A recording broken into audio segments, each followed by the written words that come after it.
Olá, amigo. Olá, meu irmão, minha irmã. Chegando até você mais uma vez, através desse meio de comunicação, para que nós juntos meditemos na palavra de Deus em mais uma etapa. Nós estamos não presentes na congregação, mas congregados em espírito. E eu quero começar esse período de hoje com uma oração por você, pela sua casa, pelas pessoas que te fazem viver feliz, confiantes no Senhor Deus, para que o Senhor abençoe a tua vida e todos aqueles que te ladeiam, em nome de Jesus. Oremos. Pai de amor, eu quero te louvar, Senhor, te agradecer pela oportunidade de estar mais uma vez falando do teu Evangelho, um Evangelho inesgotável, fonte de águas cristalinas, que transforma as nossas vidas e nos faz ser homens e mulheres melhores a cada instante. Fala conosco, Senhor. Ensina-nos, a nós, aos nossos filhos. É o que eu te peço e por isso eu já te agradeço em nome de Jesus. Amém.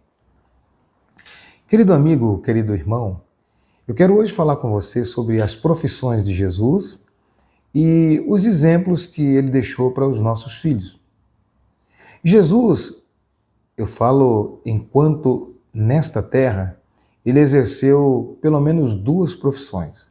Nós podemos falar que, como filho de José, ele foi carpinteiro e um rabino, um mestre, exercendo as suas atividades como filho de Deus.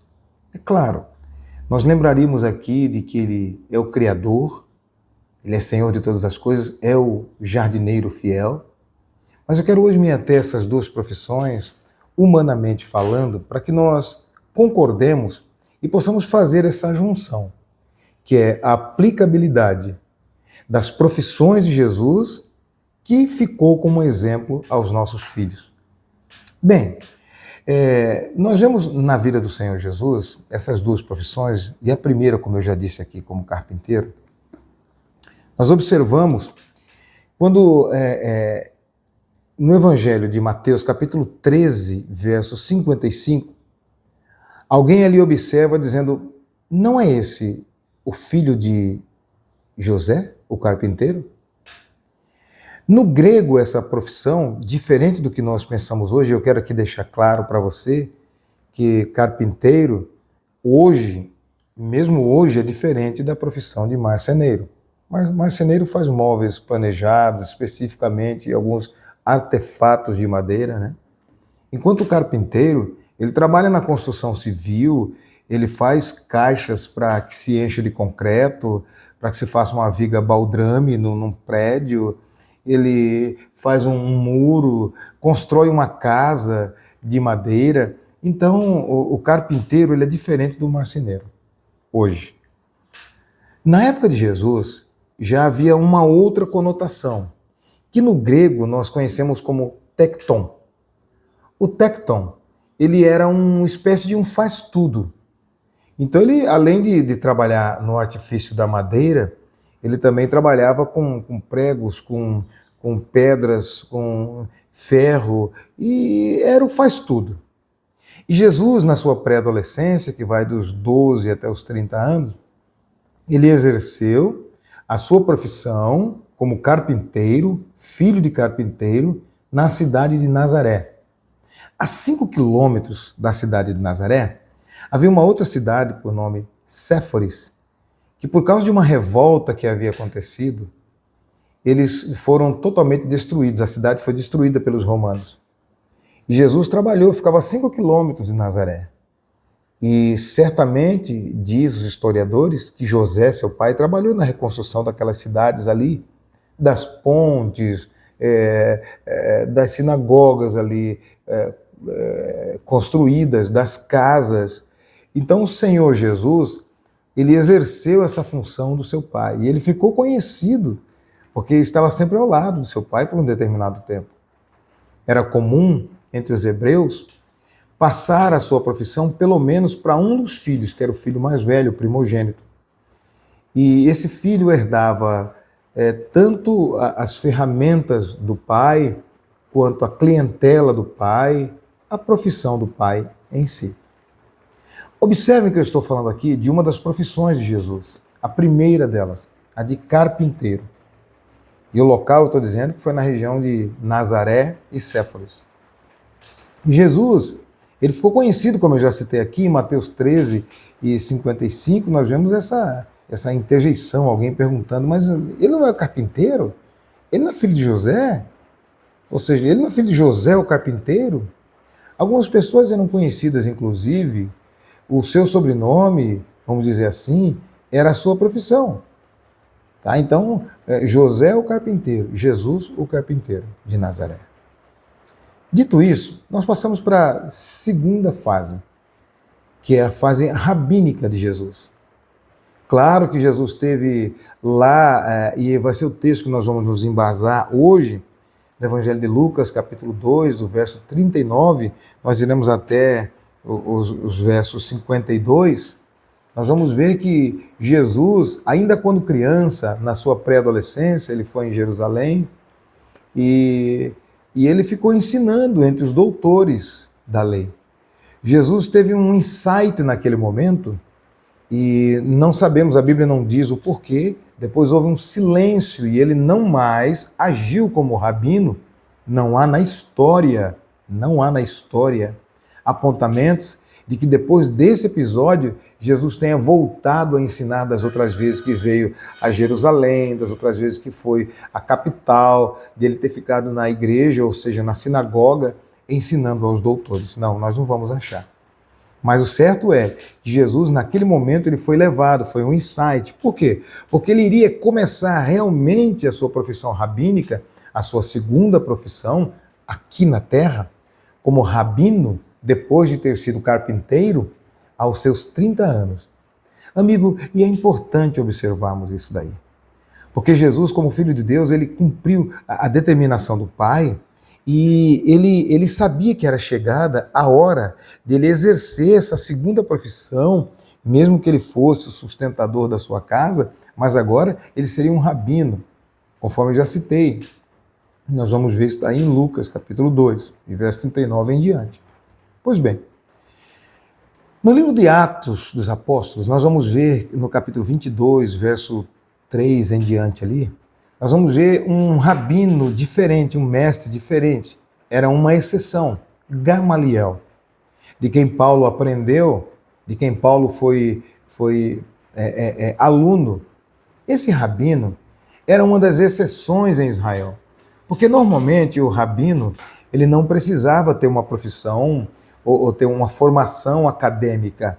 Não, a sua sabedoria, o seu despontamento, os hebreus entendiam que era algo vindo de Deus.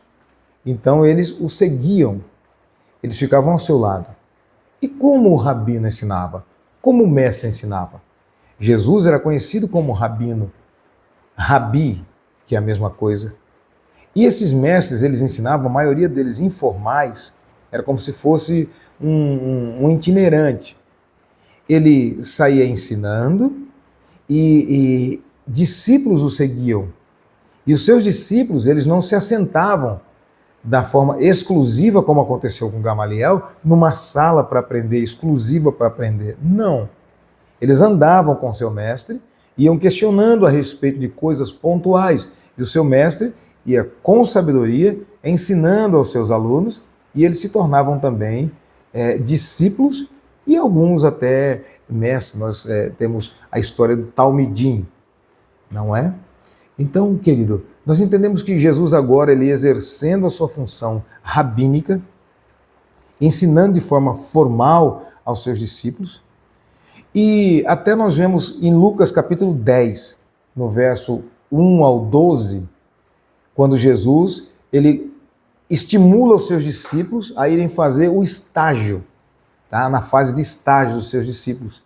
E diz a eles, olha, vão agora, preguem, vão evangelizar, mas não levem alforje, não levem manta, bolsa. Por quê? Quando vocês entrarem na casa de alguém, você vai saudar e essa pessoa vai te receber.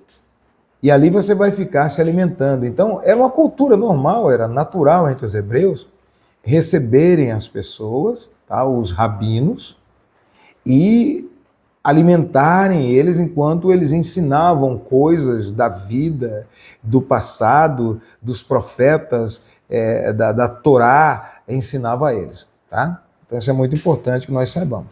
Por que eu estou dizendo isso? É como uma prédica, para que você entenda que o próprio Jesus, ele agora, exercendo a sua função de rabi, exercendo a sua função rabínica, sua segunda profissão, ele nos deixa um legado de ensino que ele sempre trabalhou. E ele inclusive fala, eu trabalho, e o meu pai também, em se falando de Deus. O Senhor Deus ainda está trabalhando nas nossas vidas. Portanto, não desista. Ele está ainda concretizando uma obra a respeito de você, a respeito de mim. Nós não estamos no final de uma trajetória, nós estamos no meio de uma trajetória. E agora eu acho muito importante dizer isso. Eu entro na segunda fase desse nosso ensino de hoje, que é a fase de ser exemplo, dar exemplo aos filhos. Isso é muito importante. Jesus, ele nos ensinou, tendo as suas, eu citei aqui pelo menos 2 profissões. Agora eu vou falar do seu e do meu filho, dos nossos filhos. Dê ocupações a ele. Ocupe seus filhos. Quem não tem função dentro de casa vai procurar alguma coisa para fazer. Os filhos, eles, mesmo que eles não digam e pensam que não querem, mas eles têm a necessidade de serem úteis, de se sentirem úteis. E a função é de um pai, de uma mãe. E hoje eu quero, junto com você aqui, vamos aprender juntos, vamos exercitar juntos. Nós já temos um exemplo que é Jesus. Jesus trabalhou e nos deixou um exemplo de trabalho. Então, dentro de casa, para cada folgado na casa, tem um sufocado, tem um sobrecarregado. Eu vou dizer de novo. Para cada pessoa folgada dentro de casa, tem um outro sobrecarregado. Isso não é justo. E justiça e juízo são base do trono do Senhor. Se nós queremos ser cristãos, nós imitamos a Cristo. E Ele nos deixou esse exemplo, como eu citei aqui anteriormente. Então, dê função aos seus filhos. Não deixe eles ociosos dentro de casa. Isso vai fazer mal para ele. Nós vamos hoje discorrer sobre algumas provas. E você talvez se identifique com alguma delas, ou identifique o seu filho, ou talvez você mesmo se identifique como um lesionador da saúde espiritual, existencial do seu filho, quando não dá ocupação a eles. Dê ocupação ao seu filho.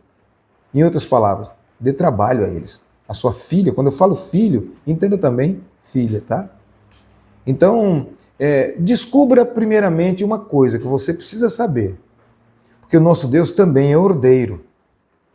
Ele não faz nada por acaso. Então descubra primeiro, para cada fase da vida da criança, há uma ocupação didática e específica para ela, para que ela cresça, para que ela desenvolva. Eu gostaria muito que você compartilhasse isso com seus filhos, que você esse material que você está recebendo agora. Eu gostaria que você ouvisse de novo, mas que você aplicasse de alguma forma. Os seus filhos precisam disso. Eu tenho, ao longo de algumas décadas pastoreando, eu tenho descoberto alguns adolescentes, crianças, adolescentes, pré-adolescentes e até jovens que se tornarão adultos frustrados por conta dos seus pais, por falhas fortes como essa, que é não dar função para uma criança, para uma pessoa no contexto da sua casa. Descubra isso, primeiramente. Quando você descobrir, você vai distribuir à criança funções de acordo com a idade dela. Por exemplo, ela é uma criança aí na fase dos 3, 4 anos de idade. Ensina ela a dobrar o pijaminha, tirar o pijaminha cedo, tá? Colocar lá em cima da cama. Talvez ela não saiba ainda abrir uma gaveta, colocar em determinado lugar, mas ensina ela a tirar o pijaminha, trocar pela roupa que ela vai passar o dia. Ela já vai entender, já vai ficando na sua mente que aquela é uma roupa para dormir. Isso é didático. Que aquela não é uma roupa que ela pode usar na rua, é a roupa limpa dela. Talvez ela vai questionar você do porquê. Você vai dizer, olha filho, é porque, ô filha, a roupa que nós saímos na rua, tem sujeira que bate nela, você vai trazer para sua cama que é limpinha, você vai ensinando ele. Eu não quero entrar aqui em detalhes, até porque não temos tempo para isso. Mas eu quero te dar caminhos, direção, como pastor, para que você crie bem o seu filho, a sua filha, dê ocupação a ele, a ela, para gerar um adulto que vale a pena. Ensine em determinado momento da vida, a criança aprende a guardar os seus brinquedinhos após o uso. Aqui em casa nós temos uma caixa com brinquedos do último filho, né? Quem me conhece, eu tive 3, e o último é o Yuri. E ele tem alguns brinquedinhos, carrinhos que ele ao longo do tempo foi adquirindo, ganhava, nós comprávamos para ele. E tem uma caixa aqui com rodinhas embaixo. E até pouco tempo era a função dele, ele brincava e juntava de volta, guardava lá e colocava embaixo da mesa. Empurrava com a rodinha e colocava ela lá de volta. Era a função dele, não era da mãe. Ele não tinha que brincar e deixar a caixa no meio da passagem de pessoas para causar queda de alguém, ou dos visitantes que não conhecem a casa, ou no escuro alguém tropeçar e cair quando viesse beber água na cozinha. Então isso é importante. Arrumar a cama. Aí chega um momento, né, do pré-adolescente que ele já aprende a arrumar a cama. Tudo bem que ele vai arrumar algumas vezes, mal arrumado, não vai ser do seu jeito, mãe, que as mulheres são cuidadosas, têm o seu jeito de ser, de dobrar, né, no pé da cama, colocar o cobertor, colocar um travesseiro acima do outro, vai ter aqui... Talvez eles não saibam fazer isso, mas vai fazer do jeitinho dele ou dela. O importante é que tem uma função na casa. Ele começa a se sentir trabalhador daquela casa. Ele ou ela produz na casa. Ele faz parte da família. Aí depois varrer um corredor da casa. Pega a vassoura, menino. Olha, a sua função agora é colocar o lixo para fora. Ensina a lavar uma louça. Ah não, mas vai quebrar. É possível que quebre 1 ou 2 copos, um prato. Mas ele ou ela vai aprender, ou seja, vão aprender. Eles vão se preparar para a vida. Porque quem na vida um dia não vai precisar fazer algo dessa natureza? Por mais dinheiro que tenha, uma solidão, num momento de viagem, alguma coisa desse tipo. Aí ensina a aspirar o tapete, lavar o carro, né, do pai. Vai lavar tudo errado. Eu lembro quando eu estava ensinando os meninos a lavar o carro, eu instava com eles direto, filho, começa de cima para baixo, porque o pano vai estar limpo, aí depois vai estar meio limpo, depois já vai estar sujo. Porque se começar de baixo para cima, você pega a sujeira de terra, de pedrinha de baixo, risca o vidro em cima. Ia conversando com eles, dizendo isso. Isso é importante, eles vão sentindo o importante, eles vão gerar memórias. E eu estou dizendo isso, querido, querida irmã, como caso vivido, caso real. Tá? Eu converso hoje com os meus filhos de vez em quando, eles dizem para outras pessoas a meu respeito, eles vão lembrar desses momentos, quando nós ensinávamos, quando eu falava sobre o detergente, que para carro na época... Hoje nós não temos muito carro colorido, né? Até por conta que as montadoras é que compram primeiro os carros e depois revendem. Então o carro é preto, cinza, prata ou branco, né? São 4 cores, né? Mas antigamente tinha amarelo, vermelho, azul, e essas cores elas manchavam com detergente, com sabonete normal. Então também dizia sobre o que é um detergente neutro, eles aí iam aprendendo, eles tinham função na vida, vão se sentindo importantes. Isso é muito importante. Jesus, ele nos deu esse exemplo, e eu estou agora transliterando, adaptando para os nossos dias. Em nome de Jesus, aprenda isso. A doutora Rosana Alves, uma cristã muito importante, né, no contexto pedagógico de lidar com crianças, ela conta a respeito de um levantamento realizado entre os alunos da rede de ensino federal, né, nas capitais do Brasil. Esses alunos, esse estudo foi feito em 2004, depois foi repetido, mas ela cita muito de 2004, que foi o primeiro, já sem manipulação, né, que foi o primeiro. Então, sobre a coordenação do professor José Carlos Galdurós, que era o professor dela, eles fizeram esse levantamento nas capitais do Brasil, nas principais cidades do Brasil, com jovens que hoje são dependentes de drogas. E o questionamento era feito da seguinte forma: eles queriam descobrir qual foi a principal causa que levou esse jovem à dependência química. E sabe qual foi a resposta? Chuta aí. Imagina aí. Talvez você esteja aí pensando, foi má companhia, abandono dos pais. Eu vou te dizer qual foi a principal causa que atraiu os jovens em todas as capitais do Brasil para se envolverem nas drogas, das quais é praticamente impossível, só Jesus cura um viciado. Mas quando foram questionados, irmãos, a maior parte deles respondeu sem diferença de capital, de região, de grau financeiro, cultural. Sabe qual era a resposta? O porquê que eles foram atraídos para as drogas? Falta de função em casa, dentro da família. Vou dizer de novo. Eles se sentiram sem função na família.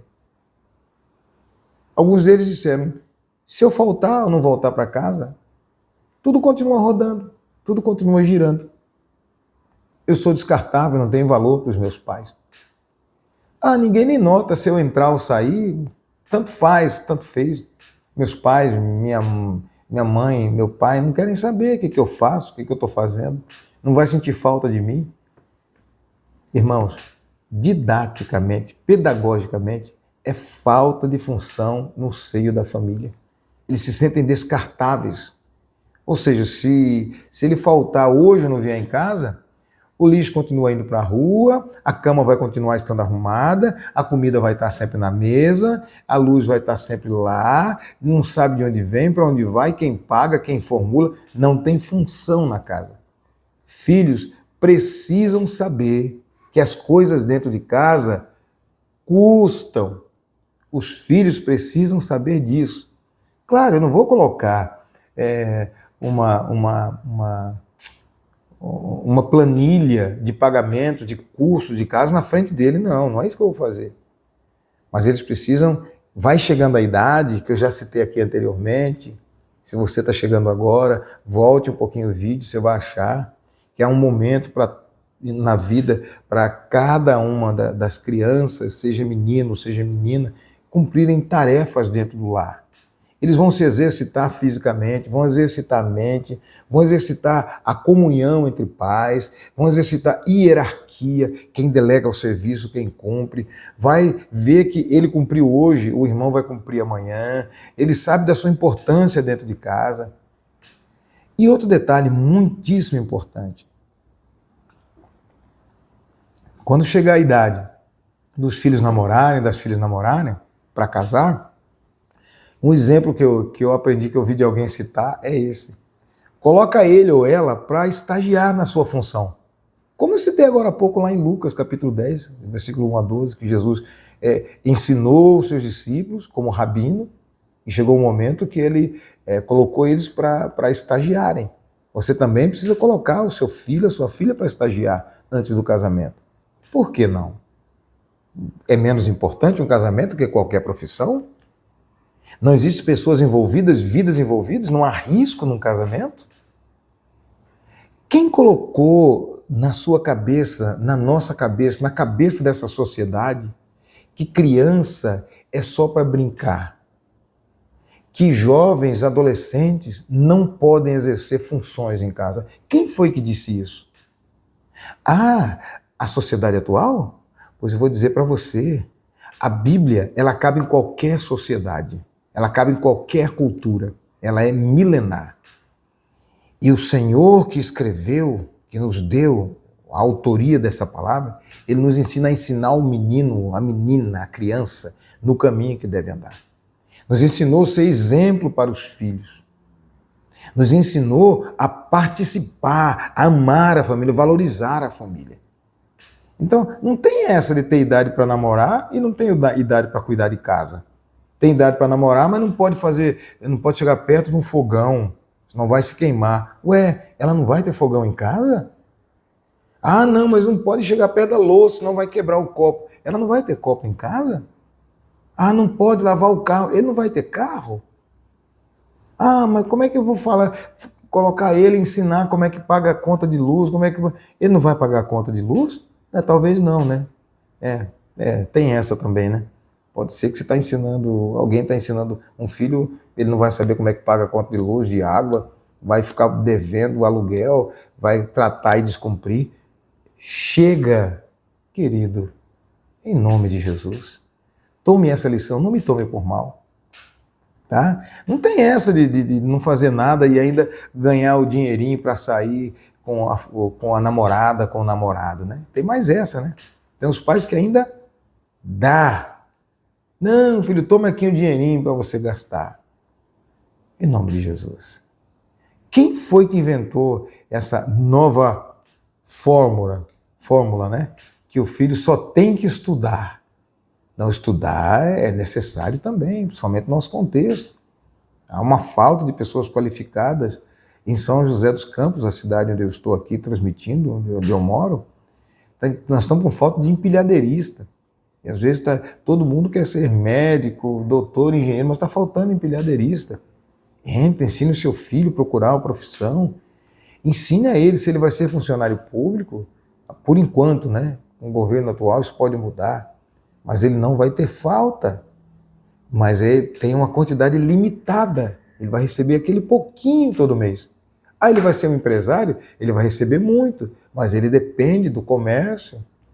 Ele depende.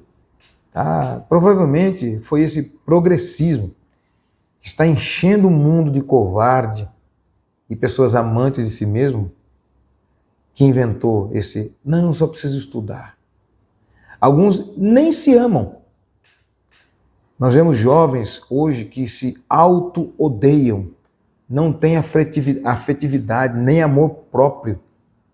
Nós vemos pessoas hoje que chegam a um determinado ponto da vida, eles tiram a vida dos outros e a vida deles. Eles não têm prazer em si próprios. Como terão prazer em outras vidas? Como darão prazer a outras pessoas? Como ensinarão se nunca aprenderam?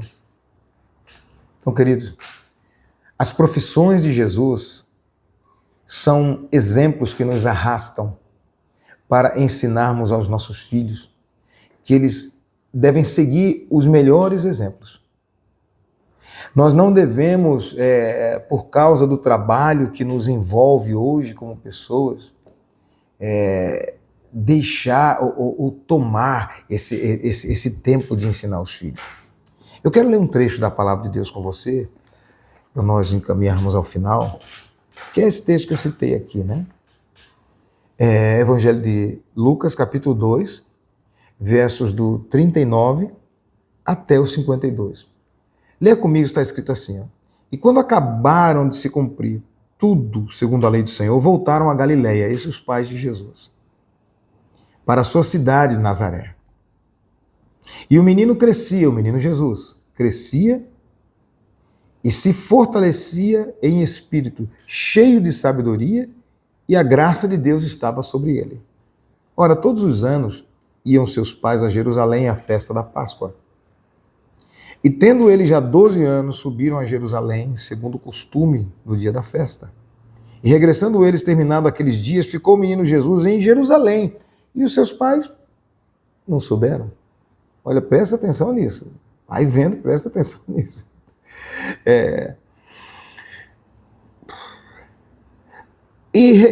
Pensando, porém, eles que já viria, Jesus estava vindo pelo caminho em companhia de outras pessoas, andaram o caminho de um dia e procuraram-no entre os parentes e conhecidos.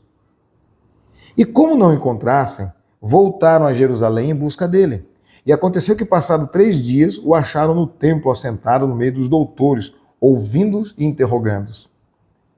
E todos os ouviam e admiravam a sua inteligência e resposta.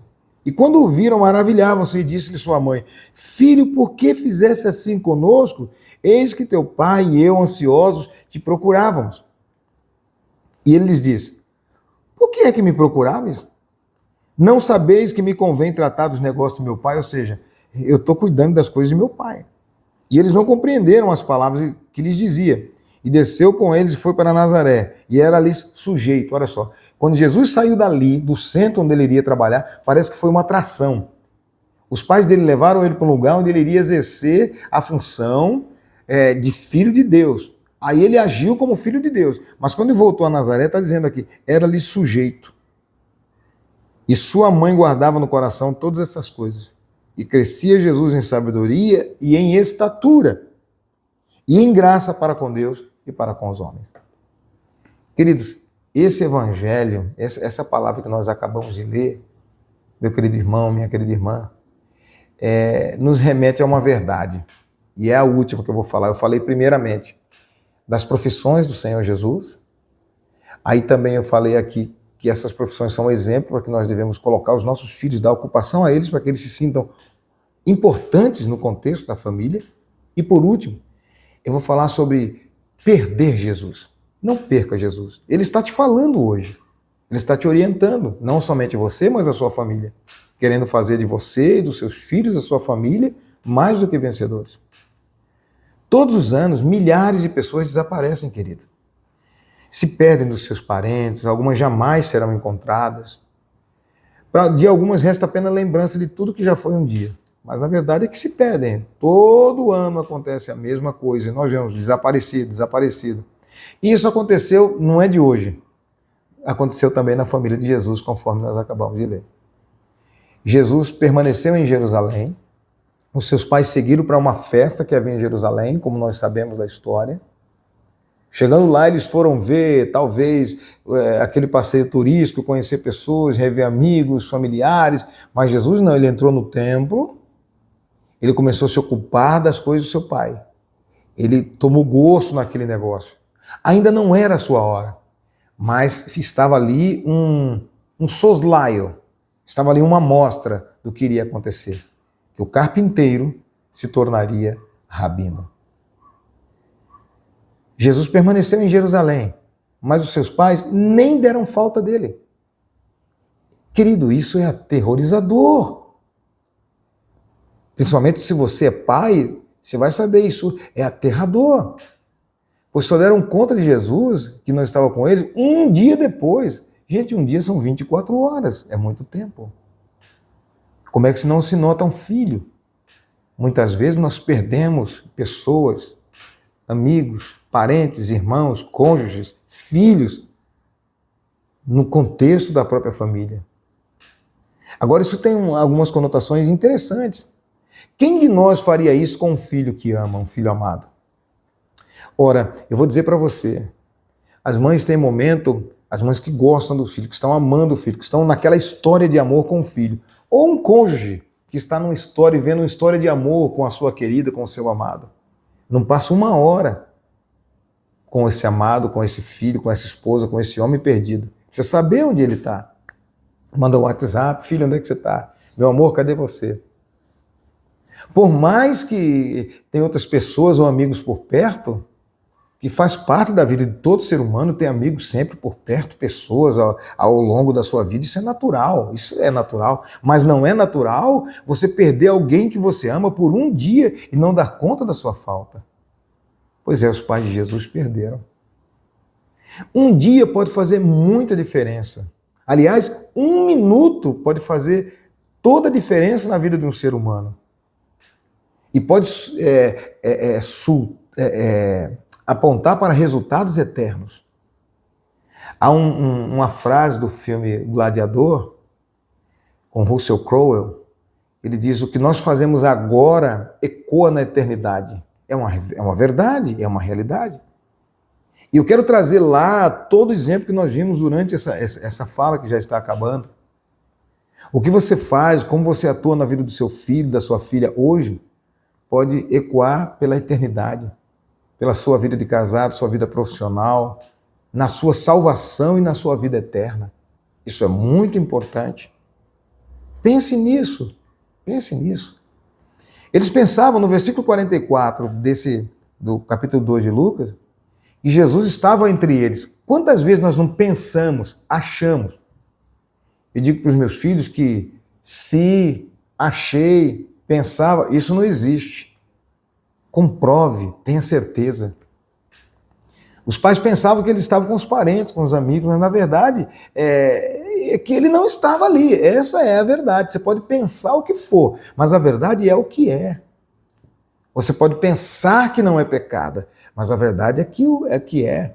Você pode pensar, achar, julgar que não está fazendo mal ao seu filho, à sua filha dessa forma, trabalhando demais, viajando, estando longe, vai para a igreja, fala mal de quem vê lá, fala mal do pastor, reclama de tudo, não dá exemplo. Você pode achar que isso não faz mal, mas a verdade é que faz mal.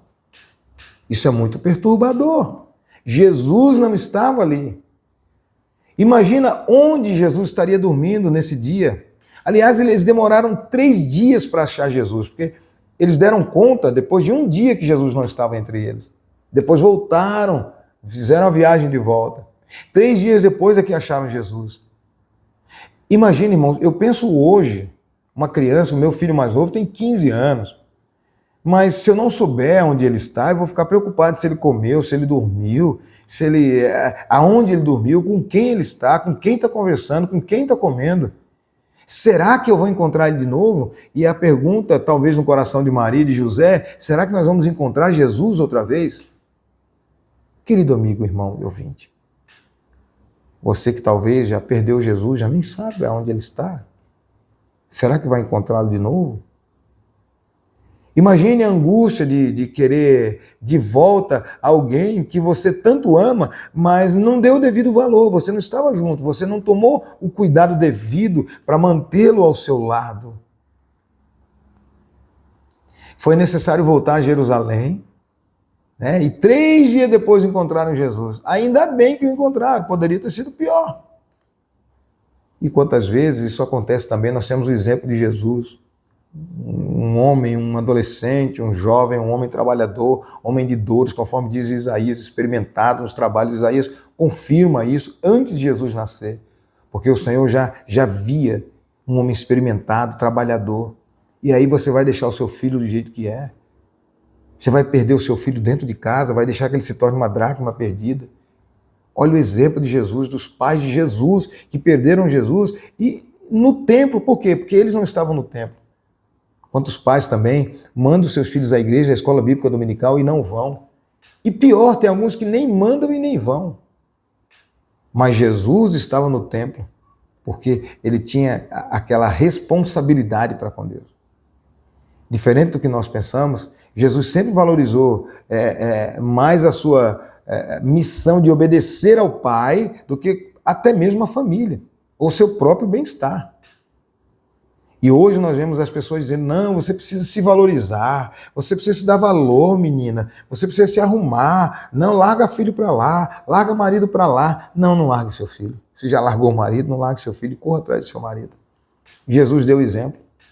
Ele tinha um compromisso, ele tinha uma aliança. Ele é o Cordeiro de Deus.